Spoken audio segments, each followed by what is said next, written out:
জুলাইয়ের 4-5 তারিখ থেকেই আমি আমার দলের পক্ষ থেকে আমরা সবাই সরব ছিলাম, এই আন্দোলনের সাথে ছিলাম। জুলাই 15, 16, 17 আমরা রাজনৈতিকভাবে খুব শক্ত কর্মসূচি করেছি, অনেক ধরনের তখন আমরা সরকারি অত্যাচারের সম্মুখীন হয়েছি। কিন্তু জুলাই 28 আর 18 আর 19 তারিখ আমি প্রাইভেট বিশ্ববিদ্যালয়ের ছাত্রছাত্রীদের সাথে ছিলাম এবং সেই জায়গায় আমি পরিষ্কার, এর আগেও 2018 সালে দেখেছি, 2015 সালে দেখেছি, কিন্তু এগেন 2024 সালের 18 এবং 19 জুলাই আমি দেখেছি যে প্রাইভেট বিশ্ববিদ্যালয়ের তরুণরা তারা রেগুলার পলিটিক্যাল অ্যাক্টিভিজমে হয়তো খুব বেশি সংযুক্ত হয় না, কিন্তু দেশের জাতির যখনই তারা প্রয়োজন দেখে তখন তারা ঘরে বসে থাকে না। অন্যরা কে কতখানি এগিয়ে গেল, কে কি করলো সেটা না দেখে, সেটার বাদবিচার না করে তারা সবচাইতে বেশি সাহস নিয়ে তারা রাজপথে নেমে যায়। অভিজ্ঞতা ছাড়া পাবলিক বিশ্ববিদ্যালয়ের ছেলে মেয়ে বলেন, রাজনৈতিক দলের লোকজন, আমরাই বলেন, এগেন আমাদের বয়স অনেক হয়েছে, বাট আমরা রাজনৈতিক দলের লোকজন আমরা মাঝে মধ্যেই রাজপথে যাওয়া, এটাই আমাদের কাজ। সরকার, স্পেশালি যখন একটা ফ্যাসিবাদ সরকার বা একটা স্বৈরাচারী সরকার, তারা আমাদেরকে প্রতিহত করতে চেষ্টা করবে এবং প্রতিহত করবে, সেটার অভিজ্ঞতা আমাদের আছে। প্রাইভেট বিশ্ববিদ্যালয়ের তরুণদের এই ধরনের অভিজ্ঞতা নাই, তবুও তারা নেমেছে। এবং তাদের উপরে যখন 18 তারিখে তো আমি ছিলাম, আমি সামনে থেকে দেখেছি, তাদের সাথে ছিলাম। একটার পর একটা ভলি, যখন পুলিশের গুলি এসে যাবে, কিছু এসেছে, এদের কাউকে রুখতে পারে নাই, কাউকে না। হাজারে হাজারে ঢেউয়ের মতো পিছে থেকে সামনে চলে এসেছে। তারা এগুলো দেখে নাই আগে, কিন্তু ভয় করে নাই। তাদের এই অভিজ্ঞতা ছিল না, কিন্তু তারা পিছু হাঁটে নাই। সো এই জায়গা থেকে আমি বিশ্বাস করি যে তারা ওই যে অবদান রেখেছে, আগামী দিনে এরকম আরো অনেক অবদান রাখবে। তবে এখন একটু আমরা অনেক ধরনের আলোচনা করছিলাম যে আমাদের দেশে পলিটিসাইজেশন বা বিদেশি শক্তি বা এগুলো কিছু। দেখেন, ভূরাজনৈতিক দুনিয়াতে সব ধরনের বিদেশি শক্তি থাকবে। সবচেয়ে বেশি গুরুত্বপূর্ণ আমরা নিজেরা কত শক্তিশালী, আমাদের অভ্যন্তরীণ শক্তি আমরা কতটা মজবুত রাখতে পেরেছি। হ্যাঁ, আমি মানছি গত 15 বছর ধরে এই দেশের সরকার পরিচালনায় যে স্বৈরাচারী শক্তি ছিল, তারা আমাদের দেশকে, দেশের সভরেন্টিকে পার্শ্ববর্তী দেশের কাছে বিক্রি করে দিয়েছিল। কিন্তু আমরা সবাই দেই নাই, তো আমরা সবাই দেই নাই বিধায় তো এই স্বৈরাচারের পতন ঘটেছে। তো এই জায়গা থেকে এখন আমরা এমন একটা জায়গায় এসেছি যে আমরা সবাই একে অপরের সাথে সামনে সরকার পরিচালনা নিয়ে যেই ধরনের কোন্দলে ঢুকছি, এতে এই স্বৈরাচারের সাথে যারা ছিল, যেমন লাঙ্গল মার্কে একটা দল আছে, স্বৈরাচারের সাথে ছিল, তারা দেখবেন ক্রমাগত তাদের গলার আওয়াজ বেড়ে যাচ্ছে। আপনি দেখবেন গত কয়েক মাস ধরে ক্রমাগত নিষিদ্ধ সংগঠন, ছাত্রলীগ বা যুবলীগ বা আওয়ামী লীগ, তাদের ছোটখাটো বড় মিলিয়ে বাংলাদেশের সব জায়গায় কিন্তু মিছিল বের হচ্ছে। কেউ ঠেকাতে পারছে না, মিছিল ঠিকই বের হচ্ছে। তো এই জায়গাগুলো, এই ঘটনাগুলো ঘটছে কারণ অনেক দূর আমরা বিচ্ছিন্ন। আমি ছোট্ট একটা গল্প বলি আপনাদেরকে, আপনারা দেখেন এই গল্পটা আপনাদের পরিচিত মনে হয় কিনা। একটা ডিক্টেটরশিপ, একটা স্বৈরতন্ত্র, খুব কঠিন স্বৈরতন্ত্র, জনগণের উপরে খুব শক্ত তার কন্ট্রোল, তার শাসন এবং অবিচার। তার সাথে ছোট্ট একটা গ্রুপ আছে, তারা দেশের পুরো ইকোনমি, পুরো অর্থনীতি খেয়ে নিয়েছে, টাকা পয়সা সব তারা নিয়ে নিয়েছে। জনগণ বছরের পর বছর এই স্বৈরাচারের বিরোধিতা করছে, কিন্তু জয় লাভ করতে পারছে না। হঠাৎ করে, তেমন বড় একটা কারণ না, অলমোস্ট ছোট একটা কারণ, এই ছোট একটা কারণে বড় একটা আন্দোলন শুরু হয়ে গেল।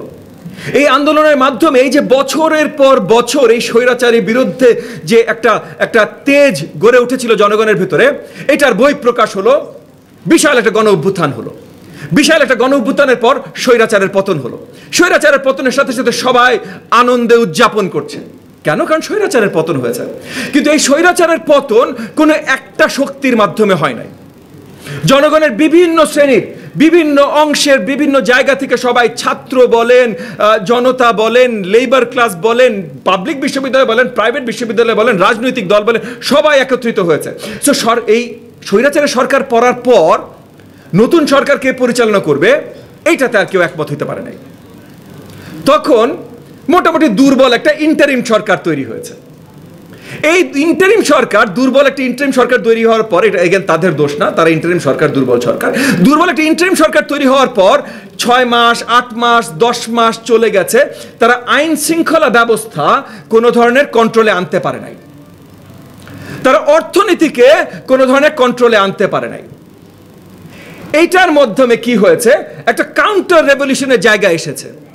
এই কাউন্টার রেভলিউশনের মাধ্যমে যারা এক্সট্রিমিস্ট ফোর্স ছিল, সেই এক্সট্রিমিস্ট ফোর্সগুলো জয়লাভ করা শুরু করলো এবং হয়তো সামনে যে জয়লাভ করতে পারে।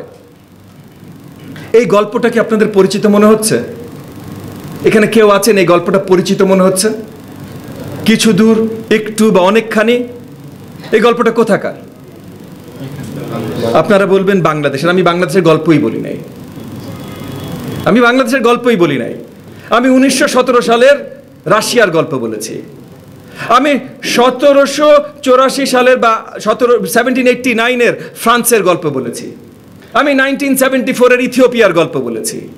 আমি বাংলাদেশের গল্পই বলি নাই। ইতিহাস এমন একটা জিনিস যে ইতিহাস থেকে যদি আমরা না শিখি, ইতিহাস বারবার রিপিটেড হবে। প্রত্যেকটা জায়গায় যে ঘটনা যেভাবে ঘটেছে, আমরা যদি এখন সাবধানতা বজায় না রাখি, আমরা যদি এখন ইতিহাসের দিকে সঠিকভাবে নজর না দেই, তাহলে কোনো গ্যারান্টি আছে একই ঘটনা আমাদের এখানে পুনরাবৃত্তি হবে না? এখানে কয়েকজন কথা বলেছেন, কোন দল ভালো খারাপ, যে কোনো দল ভালো খারাপ হইতে পারে ভাই, এবং এক রাতে বাংলাদেশ বদলাবে না। আপনারা বলতেই পারেন এ সৎ এ অসৎ, আপনারা বলতেই পারেন এ ঘুষ নিবে বা চান্দা খাবে, ও ঘুষ নিবে না বা চান্দা খাবে না, কিন্তু যে নিচ্ছে, ঘুষ নিক চান্দা নিক, চান্দা তুলুক বা যেটাই করুক, সে তো এই দেশের সন্তান, এই দেশের কালচারের অংশ।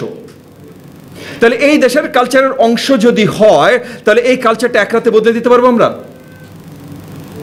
এই দেশের সব ধরনের ব্যবস্থা এক রাতে বদলে দিতে পারবো আমরা?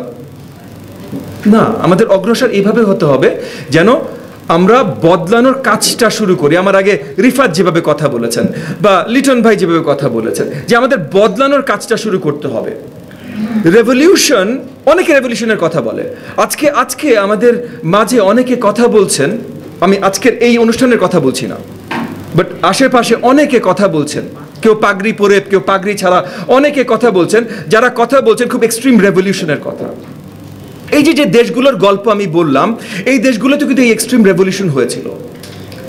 কোন দেশ এর ভেতরে মানে ডেকেডসের আগে রিকভার করতে পারে নাই ওই রেভলিউশনের জন্য, এবং এই রেভলিউশন জনগণের জন্য ভালো কিছু বয়ে আনে নাই।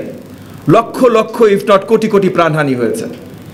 আমরা এমন একটা জায়গায় আছি যে আমরা বিশাল এক স্বৈরাচারের পতন ঘটিয়েছি, এবং এখন জনগণের কাছে আমরা যেতে পারি যে জনগণের কি পছন্দ। আরেকজন আমার পাশে বসেছিলেন হাদি, বলেছিলেন যে জনগণের কাছে যদি যান, কেউ যদি বেশি জনগণ বিরোধ কাজ করে, চান্দা তুলছে বা তাদের লোকজন খুন খারাপি করছে, জনগণ তাকে ভোট দিবে না তো ভাই, জনগণ দিবে না তাকে ভোট, তার শিক্ষা ওখানেই হয়ে যাবে। কিন্তু এইটা এক্সকিউজ নিয়ে যদি আপনি জনগণের থেকে তাদের ভোটের অধিকার বারবার করে দূরে রাখতে চেষ্টা করেন, তাহলে কিন্তু আমরা ওই যে ইতিহাস, যে স্টোরিগুলো অলরেডি হয়েছে, ফ্রান্সে হয়েছে, রাশিয়ায় হয়েছে, ইথিওপিয়া হয়েছে, ইরানে হয়েছে, মানে কোনো শেষ নাই। আমরা এখানে অনেকেই জ্ঞানী গুণী শিক্ষিত ব্যক্তি আছেন, আপনাদের জন্য নতুন ইনফরমেশন না এটা। ওই জায়গা থেকে আমাদের অত্যন্ত গুরুত্বপূর্ণ, আমাদের প্রয়োজন দেশকে রক্ষা করা। আমাদের অন্তর্বর্তীকালীন সরকারের মূল দায়িত্বে আছেন আমাদের মাননীয় প্রধান উপদেষ্টা প্রফেসর মোহাম্মদ ইউনূস। উনার প্রতি শ্রদ্ধা এখানে কয়েকজন বলেছেন, এখানেও সবার আছে, বিদেশের মাটিতেও সবার আছে নিশ্চয়ই, কিন্তু একজনের প্রতি শ্রদ্ধার জন্য কোনো একটা অর্গানাইজেশন বা ইনস্টিটিউশনের সব ভুল মাফ হয়ে যায় না, কারোর হয়ে যায় না।